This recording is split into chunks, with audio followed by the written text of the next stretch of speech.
Picture this. It is February 15th, 2026. The Khalifa International Tennis and Squash Complex in Doha, Qatar, sits under the night sky with its full 7,000 seats waiting to be filled. A professional tennis match is about to begin featuring Amanda Anisimova, ranked number 4 in the entire world, against her opponent under the lights. This is a WTA 1000 event, the most prestigious tier of women's tennis below the Grand Slams themselves. And as the players walk onto the court, you look around the stadium and count the bodies. Somewhere between 92 and 210 people, in a venue built for 7,000. The chairs are empty. The noise is absent. The energy that should be electrifying an evening match at a premium professional event has simply vanished. The world number 4 is playing in what feels like an oversized practice court. Meanwhile, 6 days earlier on February 9th, in that same stadium, in that same complex, a 20-year-old from the Philippines with a ranking in the 40s walked out and the place was packed. People everywhere, noise everywhere, flags everywhere, energy that you could feel from outside the building, and she lost. She lost in straight sets in under 2 hours and went home. And the crowd came anyway, cheered anyway, and made the whole building feel like a final. If you feel something watching this, if this story makes you proud, if Alex Eala's ability to fill arenas that world-ranked superstars cannot fills your chest with something real, tap that like button right now and drop Laban Alex in the comments below. This channel is here for every single moment of this extraordinary journey.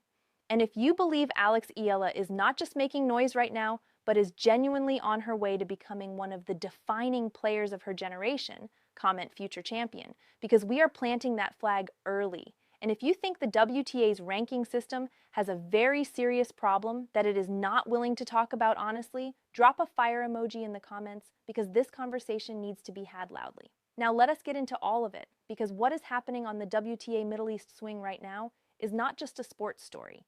It is a crisis of institutional authority, a commercial earthquake, and the most vivid proof yet that the WTA's definition of star power has completely lost touch with reality.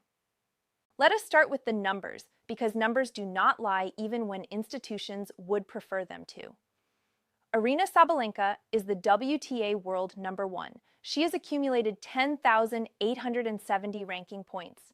She has won 22 career singles titles.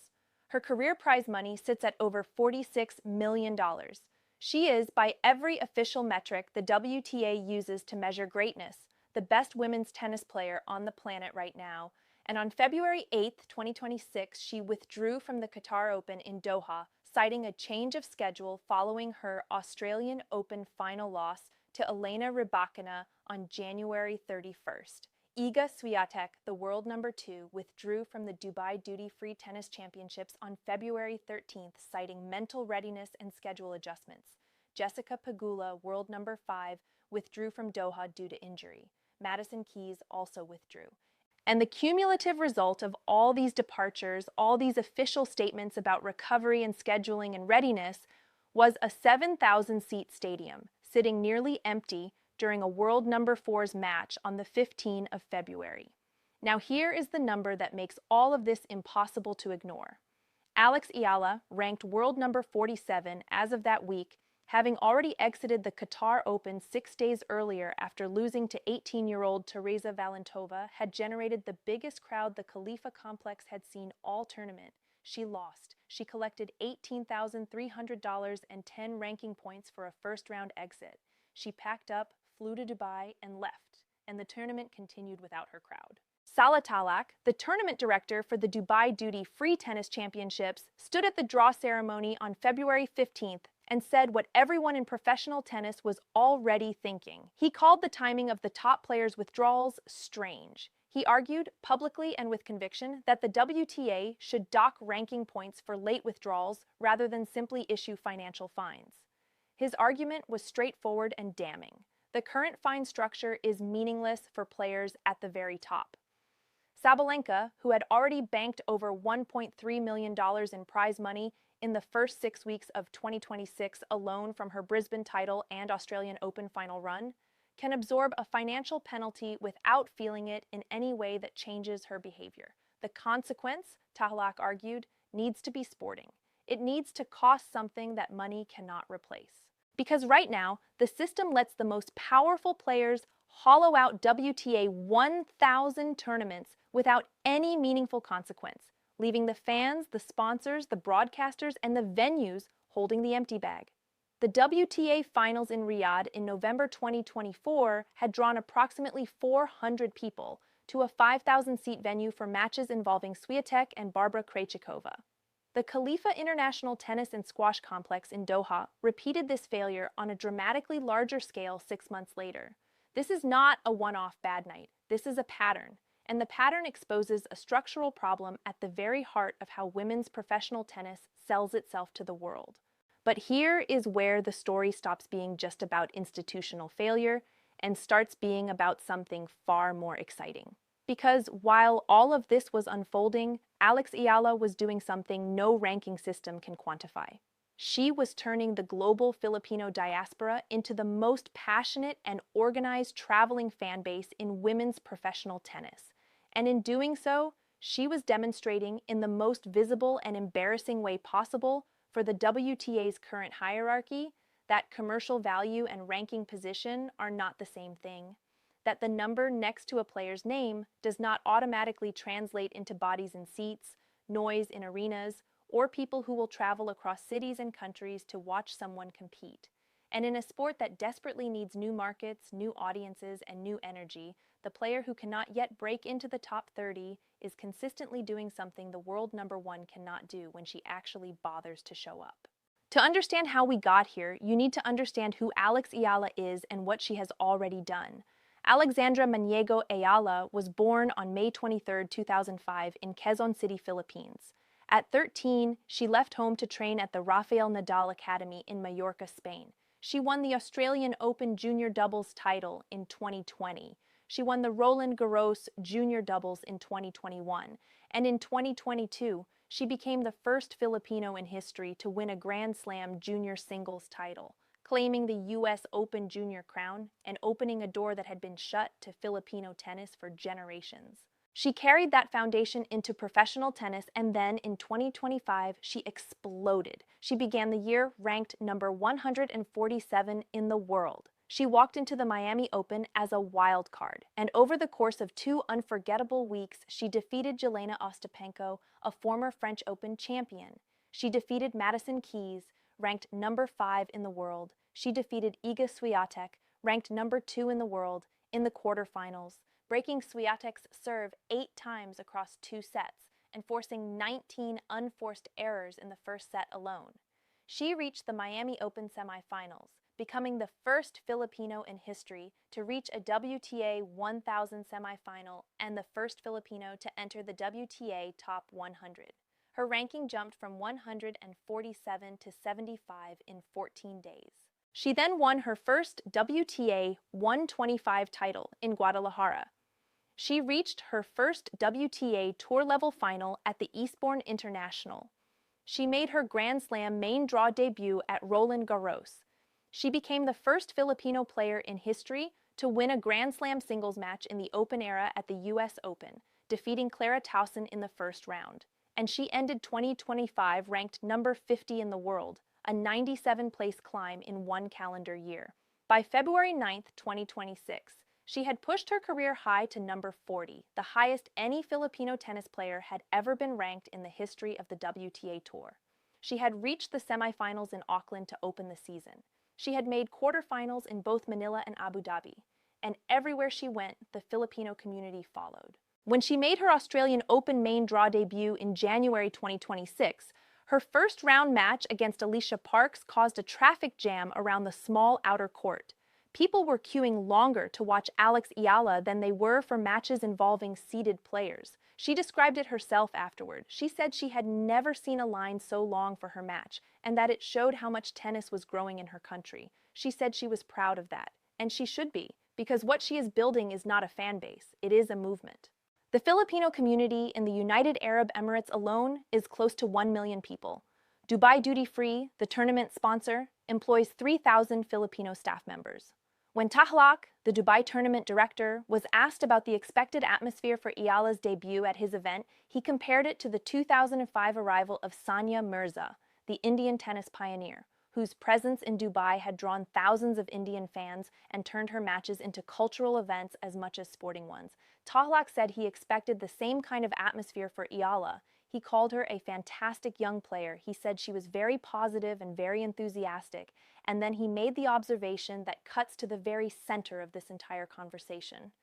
He said that when a rising Asian star arrives at this tournament, it upgrades the tennis and the event itself. An Asian player making a mark on the world stage attracts an audience that was not there before, and that audience creates loyalty. That loyalty builds a sport in a region. That statement is remarkable when you sit with it for a moment.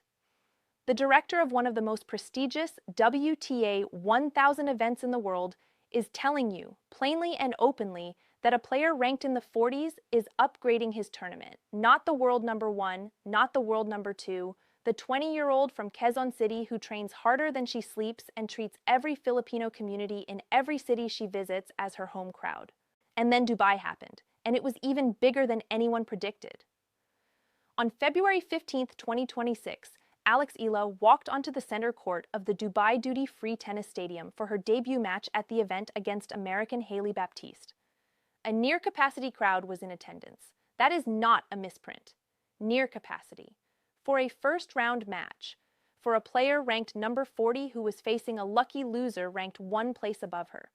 Eala won the first set 6-4, and Baptiste retired with an abdominal injury in the second set. And afterward, Eala grabbed the microphone and looked out at the crowd and said in her own words that these were the best fans ever. She said she was super happy. She said the tournament was serving up such great experiences for her, and then she switched into Filipino and greeted her people directly. Hello, kabayans. Those two words brought the house down. And then 2 days later, on February 17, 2026, she did something even bigger. She walked out onto center court in Dubai for a second-round match against Jasmine Paolini, the world number 8, the 6th seed in the tournament, a former French Open finalist and one of the most respected players on tour. And the crowd that greeted her was not just inside the 5,000-seat stadium. Outside in the tennis village, hundreds of Filipinos had gathered on beanbag chairs surrounded by Philippine flags and signs reading Laban Alex, which means fight Alex, watching on screens because there was no more room inside. Alex Eala defeated Jasmine Paolini 6-1, 7-6 in a tiebreak in 1 hour and 40 minutes. She converted her 5th match point in a tense second set tiebreak.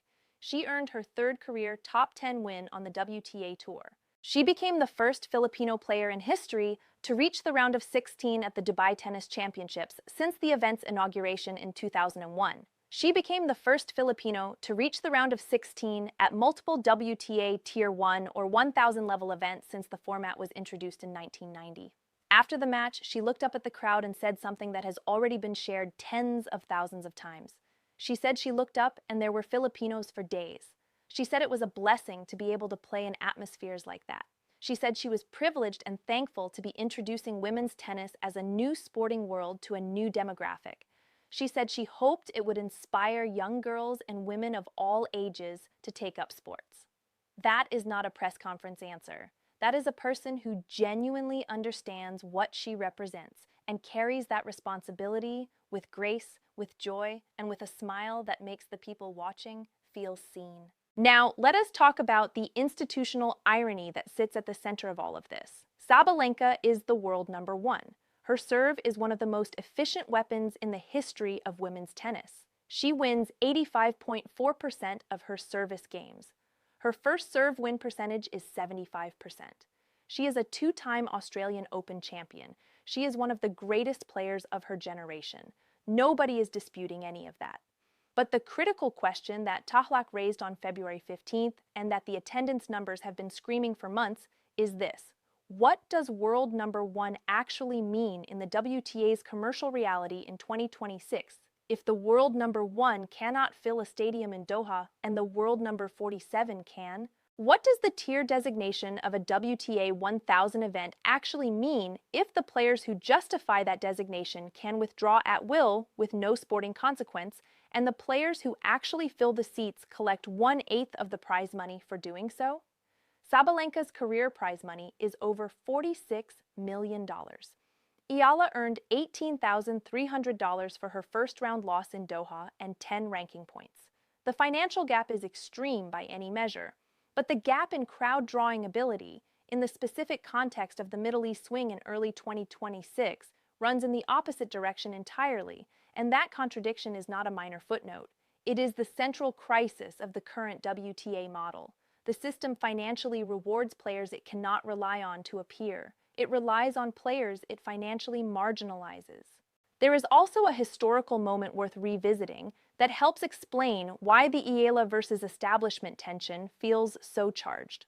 On March 26, 2025, at the Miami Open, Alex Eala, ranked number 140 at the time, completed a quarterfinal win over world number 2 Iga Swiatek. That win was the match that changed everything. It was the win that proved she was not a wildcard story or a feel-good narrative. It was the win that said to anyone watching carefully that this player belongs at this level, not as a visitor, not as a temporary disruption, as a genuine competitor. And the crowd that watched that match roared in a way that Miami had not heard for a first match of that round in years. It was a preview of what was coming. It was the first time the world really understood that wherever Alex Eala plays, the building fills up. Now let us talk about what the attendance crisis in Doha actually tells us about the WTA's structural problem, because Tahlak's comments on February 15th were not just frustrated venting, they were a diagnosis. He argued that the current fine system is insufficient because top-tier athletes have the financial resources to treat fines as minor operational costs.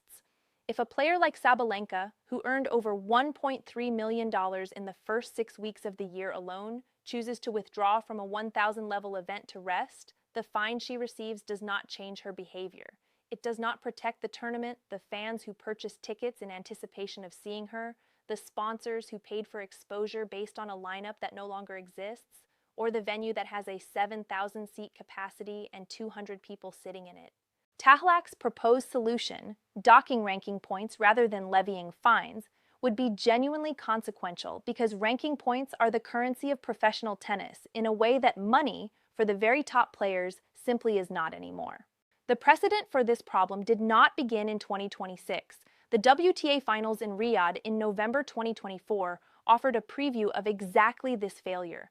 Approximately 400 fans were present for matches at a 5,000-seat venue featuring the best players in the world.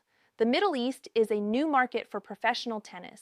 Building fan loyalty in new markets requires consistency, requires the presence of the players whose names are on the promotional materials, and requires an understanding that audiences in non-traditional tennis territories are not yet committed loyalists who will show up regardless of the product on offer.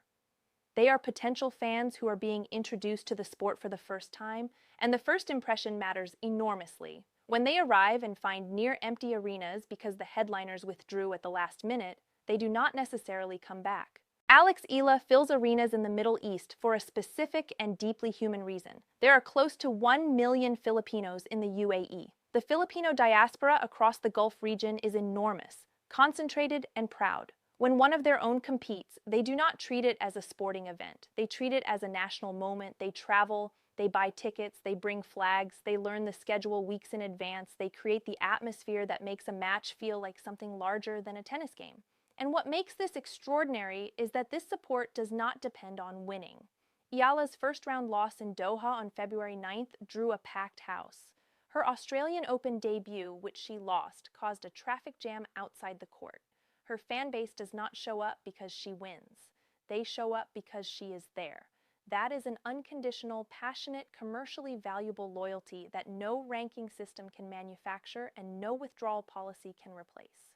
The instant envy framing that has taken hold across tennis media, on Twitter, on YouTube, in the comment sections of 1,000 fan accounts refers to the institutional envy that tournaments now feel when they see what Eala delivers compared to what the official hierarchy of the sport provides. And to be clear, because this matters, there is no verified statement from Aryna Sabalenka expressing personal envy toward Alex Eala. Sabalenka's public presence in early 2026 has been focused on her recovery, her preparations for the next phase of the season, and her well-documented connection to Dubai, where she has competed for 9 consecutive years. Sabalenka is a champion and a professional, and nothing in this story is a personal attack on what she has earned. but the institutional envy is real, and it is visible. Tournaments are envious of the organic, electric, high-energy crowds that Eala can count on full stands regardless of who appears in the draw. And all of that envy points back to one 20-year-old left-handed player from the Philippines, who is currently dismantling the established order one sold-out court at a time.